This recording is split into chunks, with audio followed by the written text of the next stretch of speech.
So the title we had given was a race between mind and machine, because we are seeing a lot of things happening, and we thought we will explore that.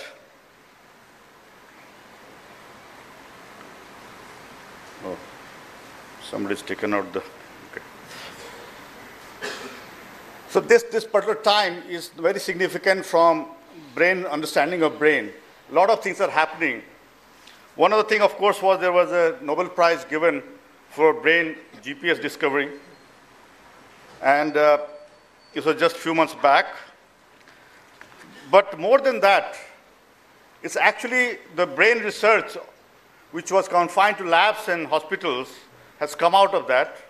And partly because it has become easy to probe brain through very cheap neuro headsets. So I'll talk about that first. Then I will talk about many mega projects being launched across the world. Then I will discuss what are the different ways brain is being modified or tried to be modified. Then we are trying to put brain on computer. At the same time, we are learning from brain and developing computers. Then I'll just throw some points about machine and consciousness. Secretary was talking about it. And I've listed out a few questions to ponder, and then I would end it by my take on the whole thing. So as I said, that probing mind is spread out in labs and hospitals. So what you would typically see in labs and hospitals, something like this. But what you see now in the last 2 or 3 years is that things like this, things like this, things like this. Even it's a fashionable single electrode neuro headset that can be connected to a mobile phone, and you could monitor various things, or you could monitor a child. For example, I've been myself doing monitoring children in school and so on. Or using something like this to help somebody in hospital, in home. There are things like this artistic EEG helmet, which relaxes you. There are 3D printed, again, 3D printing coming here. A helmet which responds to the brain waves. It changes the pattern, it changes the shape. There are hackathons being held which discuss about how they actually allow participants to hack the brain. For example, one of the hackathons that was there, in this team, lucid dreaming one, which actually made people dream in the lucid phase. And so they did some technique they used in the REM phase, and they made sure that you go into that. That was the winning team. So what I'm trying to say here is that it is no longer experts who are doing this, but people outside that, large number of people are coming forward. Just like computer, when moved out from labs and so on, started to explode. Same kind of thing is happening here. I got involved in this area mainly to help persons with severe disability. So I'm not a non-expert by any classification. I was only trying to help people. And in that process, I tried to learn a few things. One of the first things that I did was to use brain-computer interface to help this gentleman, Suresh, who was from Ahmedabad, and for 13 years, he had a brainstem stroke in 99. He was the age of 32. He lost his voice, he lost his head, hand movement, and leg movement. Only way he could communicate a blink of his eyes. So in about 2012 March, I gave him this device, neuro headset, and wrote certain programs so that we could capture, you can see the video here. He was only able to, you can see this video where what we have done is we are capturing his head movement. We are mapping that to the mouse movement so that he's able to move the cursor, and we put an on-screen keyboard so he's able to focus on whichever character he wants to do that. And then when he blinks his eyes, you can see that he will blink his eyes. You'll see when he blinks his eyes, that blink is monitored through the EEG waves, and that is mapped to the mouse click. So effectively, it's like using a mouse, using a head to move the mouse, blinks his eyes, he types that character. The first thing he tried to type was his wife's name, Jayashree, short from Jaya. You can see how they used to communicate. This is how they used to communicate before this. And he used to love to write blogs because he can hear and see, but he didn't have a way to do this. It was a very slow process. After 1 month, we improved the system. And then we also demonstrated how he could actually light a bulb, for example, or operate a TV, for example. So you'll see this video will come to that. So you can see that he's trying to light a bulb with eye blink. So there's a bulb here. He lights it up. And you will see the smile on his face. So that's the kind of change that you can bring into life of people. Then when I gave talk at Dr. Gauridevi's session, after that many doctors contacted me, and they requested me that can you make some of the people communicate in vegetative state. Okay. Again, I'm not going to go detail. Some of these are from Delhi only. What we've tried to do this is to see if we can capture certain brain patterns in response to certain question we are asking. And through using that, we can get them to say yes and no. Right now, we have not been successful in this, but then I have not put in too much effort also on this. About 3 people have tried. But I believe that should be possible to, if we put in more effort, it should be possible to get them to communicate yes and no. Basically, we look at 3-dimensional brain activity in real time, and we ask them to imagine certain activity and look at the response. Now, coming on to other things, there are things happening like neural bypass. We are bypassing the link between brain and in this case, arm. You're able to move arm by bypassing that link and doing this. Actually, I've seen the video here. He's able to move the fingers. The person with 2 mind-controlled prosthetic arms. There is spinal cord implants which is stretchable, so actually you can eventually be able to replace the spinal cord if it gets injured. And like in the paralyzed rats, they've been able to actually make them walk. This is a thought-driven wheelchair. The monkey is trying it out. Then Samsung, for example, is trying to develop a system by which, using brain waves, you can capture the chance of stroke, early warning for stroke, and then give the warning to the user. Then the wireless brain-computer interface, which is actually streaming your brain waves, and you can actually connect to anything else. As I mentioned, there are many nations are launching mega projects on brain. For example, there is the European Human Brain Project, the Obama Brain Initiative, Australia, China, Japan, and Israel. India has few activities, but we may need to probably go up on higher scale. Most of them are trying to unravel the mystery of brain. And human brain has about 80 to 100 billion neurons. And they're trying to go down to neuron level resolution. So European Human Brain Project is also trying to do that. They've come out with a kind of, just like your Google Earth, they've come out with a map of brain, 3-dimensional map of brain. Recently, we saw also news just a few days back that we are able to capture the moving animals' neural activity, not restrained. Let me come to the modifying mind part. One of the major acceptance by especially the modern science was neuroplasticity. So neuroplasticity allows us to, once you accept this, it tells you that it is possible to change the brain. In our Indian philosophy, Eastern philosophy, we have always held this. But earlier, in the modern science, it was felt that brain is a physiologically static organ. Although we have always practiced meditation and so on, and it has been felt that this changes your mind to some extent. So this acceptance of neuroplasticity has changed a lot of things. I, again, was helping children with learning disability. And one of the things that I tried to learn through a scientific work was that if I can measure beta 1 to theta ratio, then, and if it is lower, then the child may have learning disability. So to improve this, I learned the technique of brain wave entrainment or neurofeedback. In addition, when I did this, I found that I can also help adults with various issues like insomnia, depression, and so on. In this particular cases, I have used audio stimulus or binaural beats. But a very interesting discovery recently I saw.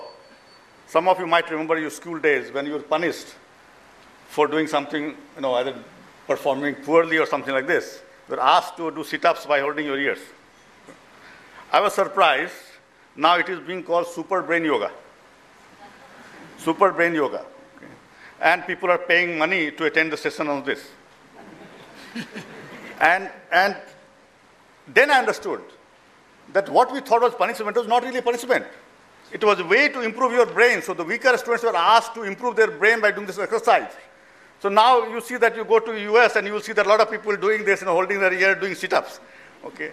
And so in some sense we had this traditional knowledge, and somewhere we forgot that why we're doing it, and we thought it was an insult.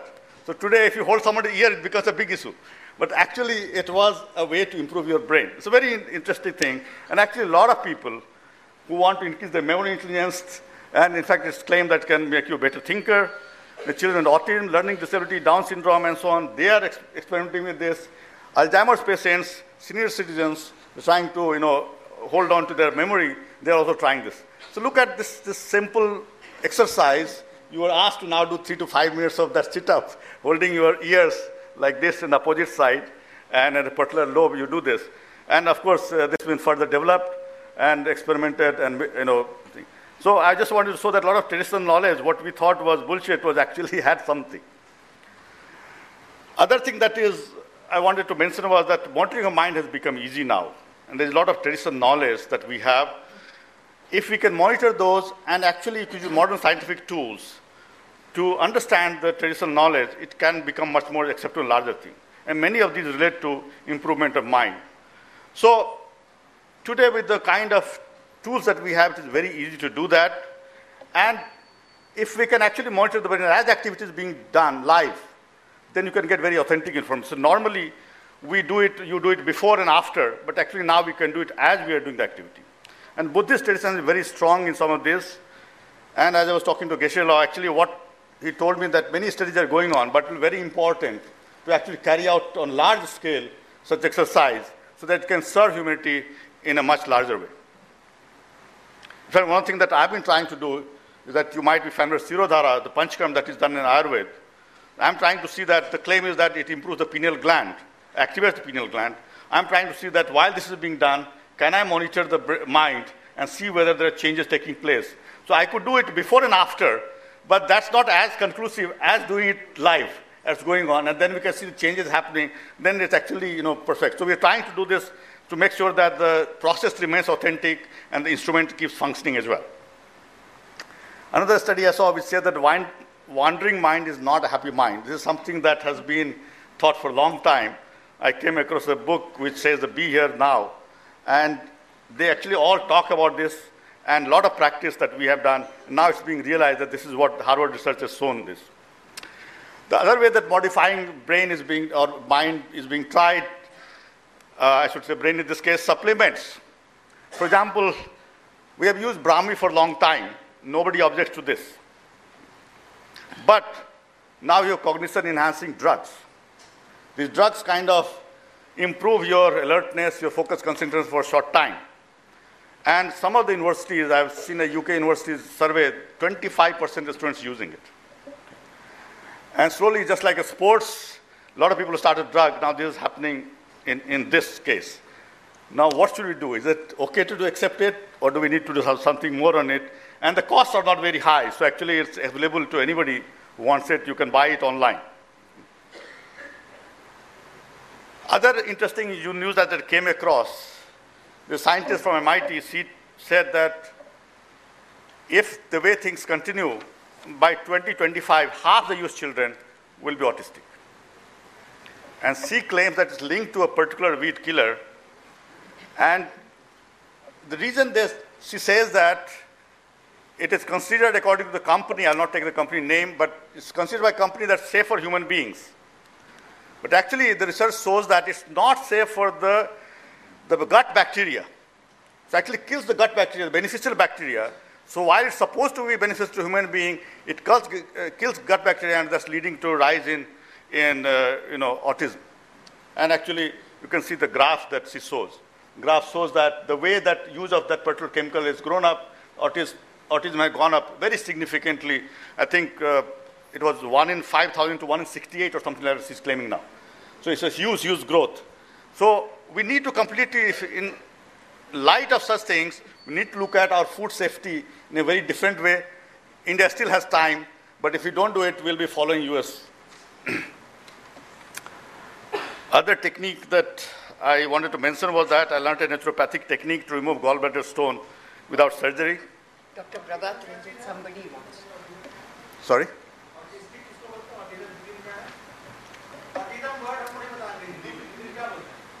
Autism, how will you define it? Autism means the child doesn't interact in a social way. Suppose you start talking, doesn't make eye-to-eye contact, shies away, keeps quiet, likes to be alone, may not be able to take part in activities with the peers, the children, play games. So, that people were not recognizing, the parents or the doctors, but now we find many people are alert to it. And in some of the children, there are genetic abnormalities. Others may be due to toxins, etc. Autism is little isolation, learning disability, social interaction is very less in them. And they're very shy, actually. They withdraw. Sorry? Ha, the parents have to recognize this very early, which is not easy. Then there are child psychologists, child psychiatrists, who tell them how to take care and give attention to such children. It's a big program by itself. And some medication also can be tried, but generally counseling and how the parents handle the child, that's important. Well, I was sharing an experience. So I learned a naturopathy technique to remove gallbladder stone. And the lady who is present here, but I will not point out, she suffered severe mental disorder for 15 years. And she was in touch with me, trying to help. So I was helping her with brainwave entrainment. But when I learned this technique of naturopathy to clean my liver and gallbladder and so on, I also requested everybody else. I've been sharing this information to everybody else. And she also went through the exercise. And I didn't expect anything, but she miraculously improved, and her memory and everything came back. She was not able to give exam, but she started to give exams. So in addition to my happiness that she improved, but I had personally really no hope, but I realized that the inner hygiene that we're calling of cleaning of gallbladder, liver, kidney, colon, that is linked to brain, and we need to worry about what I'm calling inner hygiene now as part of our education system. So the food habits, the lifestyle, all of these are very important part of this, so I've been trying to work on this. Another way that brain is being modified is through optogenetics. But actually, through genetic modification, we make the cells in the brain to be receptive to light.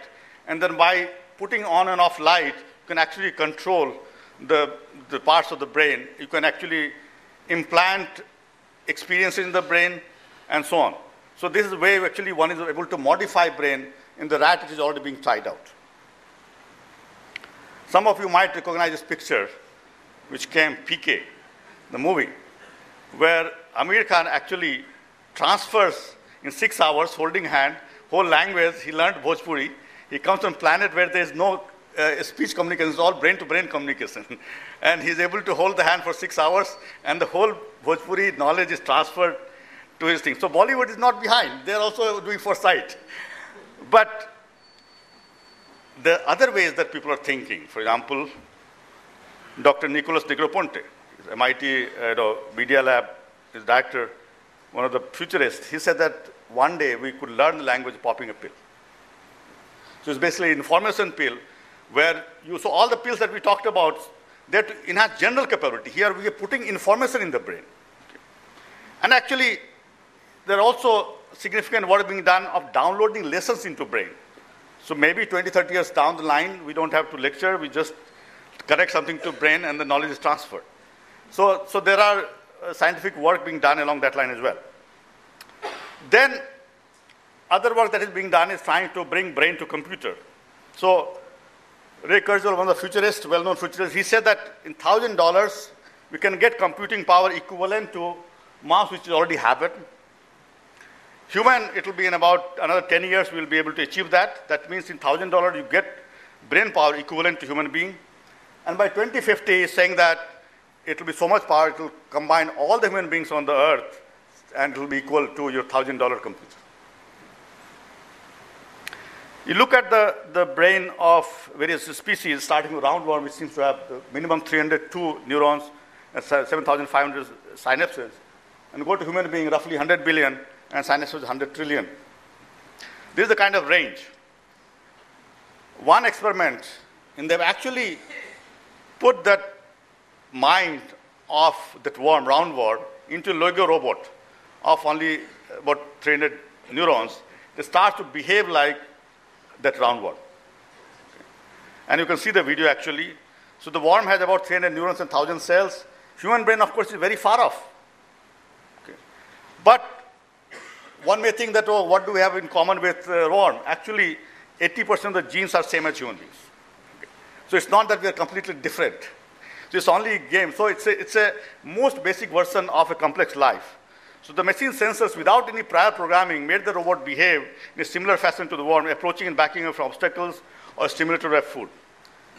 So is this the beginning of digital immortality? Digital immortality defined where you're able to download your brain into a computer or a robot, and even your physical body is dead, your brain or the mind remains alive through this. This is called digital immortality. So just like this worm, are we going to be like this one day? Other thing that through the traditional computing, using supercomputers, human brain is being simulated. For example, one of the experiments that was done 1.5 years back, 1 second of brain. This was, of course, not full brain. It was roughly 1 to 2% of neurons. So it's saying that 1.73 billion neurons and connected by 10.4 trillion synapses, roughly 10% of synapses. This was simulated using 83,000 processors. To simulate that 1 second, it took 40 minutes. It used 1 petabyte of memory equivalent to about quarter of the 250,000 PCs. But the power it used was humongous, 9 megawatt power.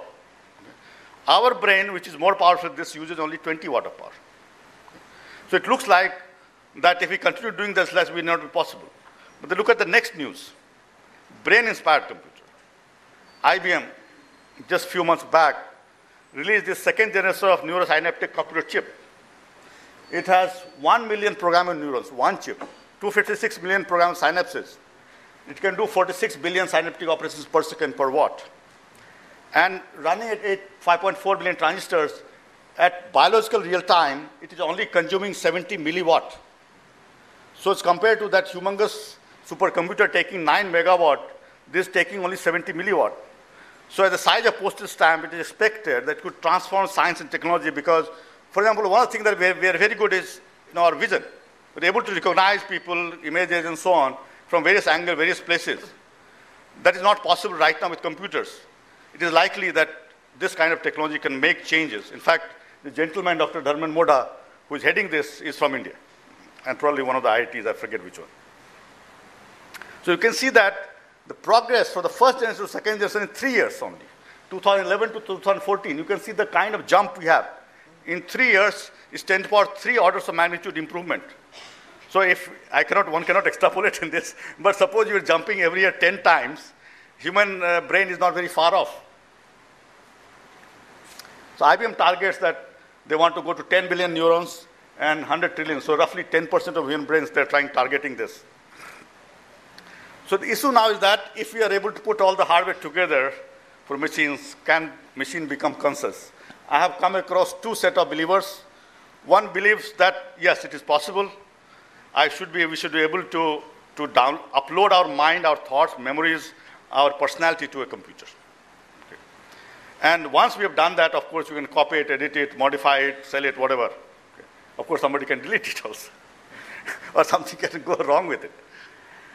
So some believe that consciousness is part of the natural world. It depends only on mathematics and logic and what is saying imperfectly known laws of physics, chemistry. But we don't know all the laws, but it follows the natural laws. But the others who believe that it arises from some magical or otherworldly quality, which is not possible. Human beings do not have the capability to bring consciousness into machines. So these are the 2 sets of believers, and one may want to discuss a very important discussion that one can have on this.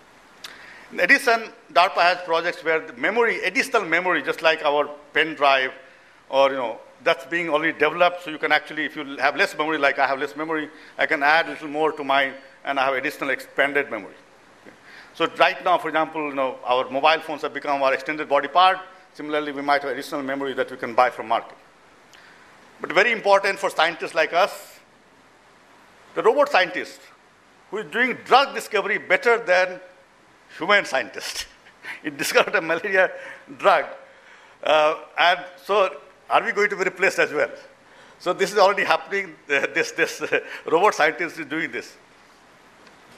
So this leads us to the question that would artificial intelligence end human race. For example, this was a robot Titan. You can see it's walking in a supermarket and all the people are taking pictures here. In fact, Elon Musk, a very famous entrepreneur, I don't want to describe him because he does so many wonderful things. He said that I'll give $10 million to look at this, that can evil robots take over? Let's do research to make sure that it doesn't happen. But Professor Stephen Hawking himself is saying that there is a danger. So it can bring end to human race. Of course, Stephen Hawking is one of the very well-known thought leaders. So some of the questions that I would like to pose to the panelists and to the audience that can computer overtake us? Can we become digitally immortal? Can consciousness be imparted to computers?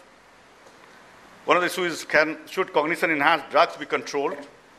I mentioned about safety norms for food, autism increasing leaps and bounds in the US because probably our food safety norms are not proper. Do we need to start discussing that in India? Of course. Would modifying brain with technology lead to large-scale misuse? Because we are being brainwashed in various ways. If that brainwashing process becomes very simple, we don't know what's going to happen. But it is also possible that using this technology, we can improve our capability of our brain much more than what we have been doing so far. My own take is that just like mobile phones and internet have become extensions to us, I expect the brain to also get connected to larger resource, which could be others' brains or other computing resources in next 20 to 30 years. And this would give us capability unthinkable now. For example, I could borrow the brain of Einstein for 3 minutes and do the kind of thought process that was not possible. I remember when I was doing a PhD, we had access to supercomputer. Every day I used to get 3 minutes of CPU time in 24 hours. That was the only I could do. So similarly, I could borrow somebody's thing, maybe at a cost or whatever it is. But again, it will be prone to misuse, and we need to be careful about it like any other technological development. So we need to think about these things. So I will stop at this point, and then I will open the session to the panelists. I'll invite Dr. Gauri Devi to first